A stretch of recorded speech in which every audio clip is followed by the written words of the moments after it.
Quite simply, Oregon fans and boosters are starving for a national championship. The Ducks have played in 2 in the last 8 years, falling short both times. And Cristobal would not guarantee a national championship during today's press conference, but he certainly has championship pedigree.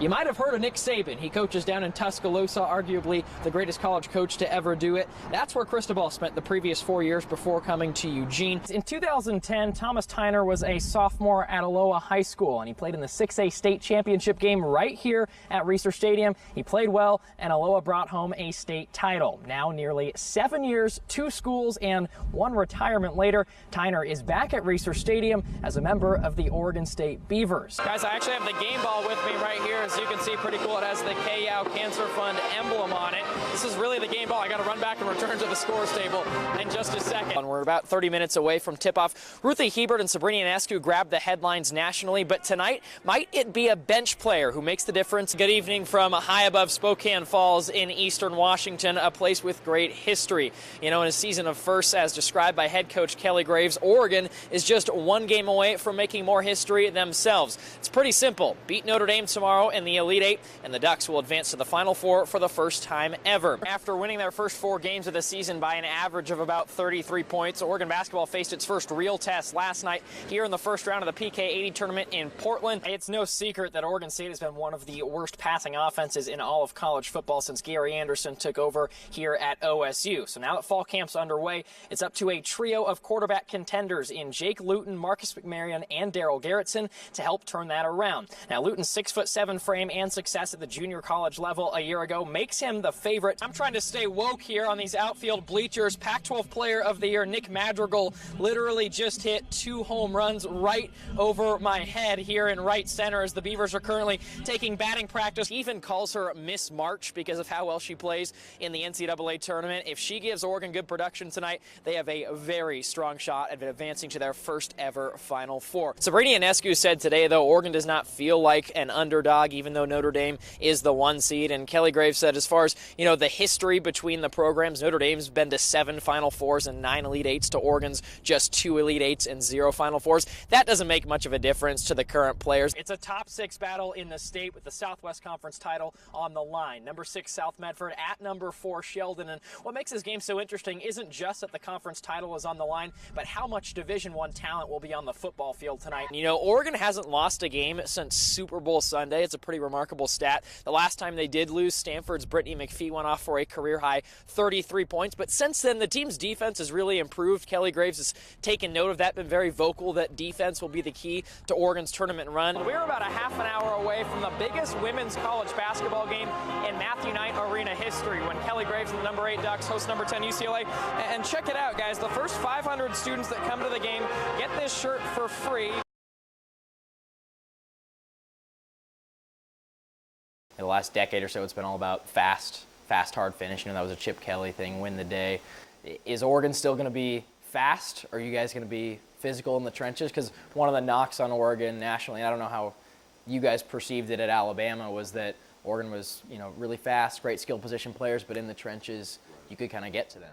Well, you know, that's a great point. The statement, Justin Herbert needs to become a better leader, seems like it's been thrown out there. Is that an overblown story? Is that not fair to say, or does that have some merit to it, and is that something that you're working on?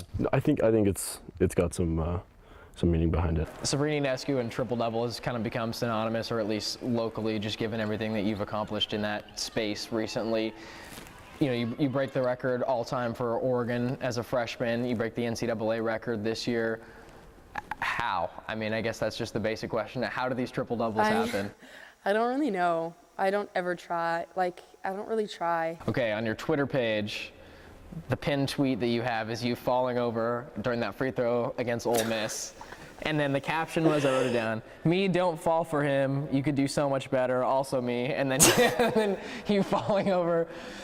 What happened on that? I zoned out for a second and I thought she had shot it. You know what I noticed is the difference is the hair. Oh, yeah. Because I'm watching my guy Dennis Schroeder in the NBA. Now, I don't have a color printer at home, so I apologize. No, but I mean, that's pretty much like the same hairstyle, right? Yeah. So when you first got here and you kind of laid out a vision for what you wanted the program to be, as I'm sure most head coaches do, what was that vision, and how close are you to being where you want to be? Well, we want to win a national championship, and that was one of the reasons that I made the move. All right, I gotta ask you about Bama, man, because that place has like this allure to it, right? Like it's Alabama, you know, national championships they have there. Nick Saban, maybe the greatest college coach to ever do it, or certainly one of them. How was that Bama trip? It was a surreal experience. Alabama was unique. It was cool. Sitting in Nick Saban's office is kind of like sitting in the president's office. Welcome everybody to episode number 3 of Baggage Claim. Gwen Zavekis hanging out with us. This is a big bag, I'm not gonna lie. This is the biggest one that we've had so far. Yeah, kind of the Bermuda Triangle of softball bags. So I'm already thinking about what I know is in the bottom of it.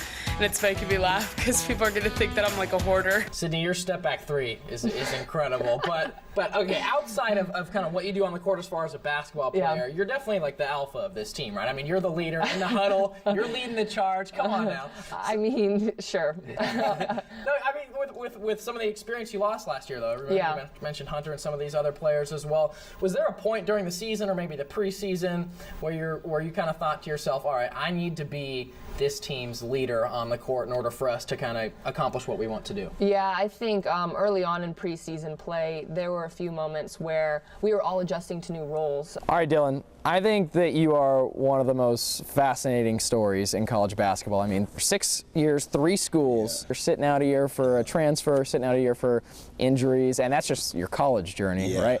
I mean, do you ever just kind of sit back and think like, man, I've been through some stuff? Oh yeah, definitely, all the time. Can I feel it really fast? Yeah. Okay. I feel like I'm holding Harry Potter's magic wand or something right now. Student athletes who enroll in that camp earn a scholarship somewhere. Yeah. So was that kind of when you guys were discussing back and forth and working together in camp, were you guys talking like, hey, we're trying to all get a scholarship to go to America? Yeah, definitely. Oh gosh. Okay. How do I look? You look good. Ready? The best pitcher in Oregon softball history just dapped me up with some eye black right now. But okay, these are the funny things that I was thinking about. So I have my super regional pass from last year. Throwback. How does this look? Oh my god. Is this like one of the strangest sights you've ever seen? Yes. Why is it so high on your head? Should I take it off? Yeah, probably. As 26.5-point underdogs, only Lloyd Christmas would like the chances for Oregon State to upset number 6 Washington at Research Stadium. With Jake Luton out indefinitely, Darrell Garretson stepped in as the starter at quarterback. So you're saying there's a chance. Maybe Garretson back with his 7th start. You know, he'll mix things up at least on offense, right? He had a bye week to prepare for the salty Washington defense, one of the best in the country.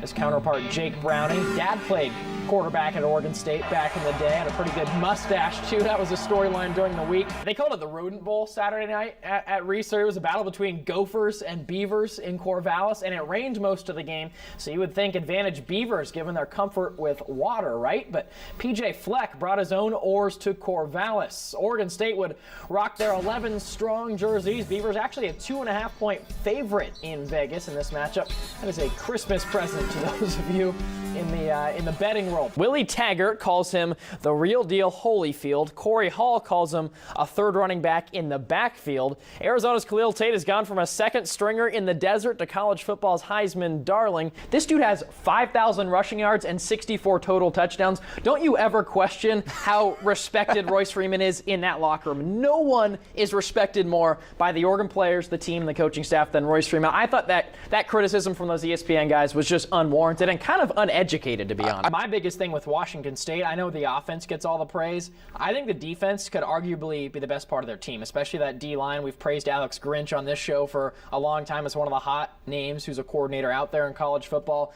They got after Darnold. That was the worst I've ever seen Sam Darnold play. He's not having a good year, but he was horrible against Washington State. Herbert's the MVP of this team. He's probably the only player that really, his absence dramatically affects the team. That has, partially to do with the quarterback position and partially to do with how good he is, and the depth behind him just isn't on Justin Herbert's level, and that's not a diss to either of those guys behind him. Taylor Alley's been, an exceptional backup during his time here, and Braxton Burmeister's just a freshman. The fact of the matter is Justin Herbert's an NFL caliber quarterback. First of all, you do have to give ASU credit. Manny Wilkins is a good quarterback. I don't know about those long sleeves, though, bro. But number 2, Oregon just came out flat. They did. I mean, 14 first half points, and they scored that touchdown off that muffed punt near the end of the first half. They didn't look like they were ready to play at least on the level level that ASU was in terms of the excitement and the energy, and that's been the calling card for this team. 42-14 at the half. Mike Riley's like, oh my gosh, I've seen this movie before. Justin Herbert was spectacular, 21-25, 313 yards, 3 touchdowns in that first half, and then Oregon did get a little conservative. I think they tried to run out the clock, and Aiden Schneider missed a field goal, atypical of him. We were maybe expecting Royce or TBJ to break a long run and just provide that knockout punch, but it never happened. You got to give credit to Nebraska for locking down Oregon, and then the Ducks only threw the ball 8 times in the second half, which is easy to sit up here as an armchair quarterback and say that's a mistake, but when you were coasting as well as you were in the first half, to shut down the passing game more or less is something that I know that Willie Taggart probably regrets a little bit.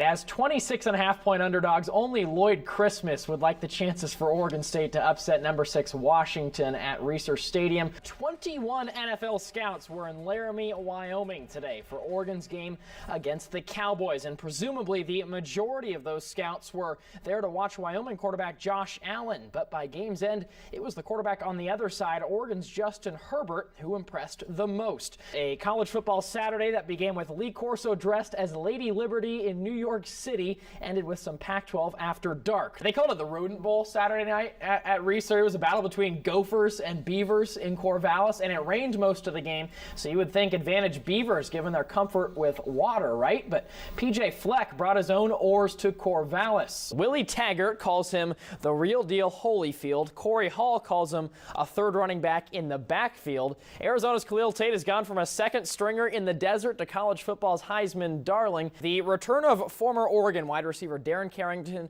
to Autzen on Halloween as a Ute with the Ducks in desperate need of a win was a juicy storyline throughout the week. The quote heard around the Oregon weight room was delivered by Beavers interim head coach Corey Hall on Monday. 24 hours later, the Ducks coaching staff reportedly read Hall's words, which referred to last year's Civil War win for the Beavers and kind of labeled Oregon as soft. Ducks players responded to media questions this week about that quote, but the team said the best way they could respond would be on the field in the 121st Civil War.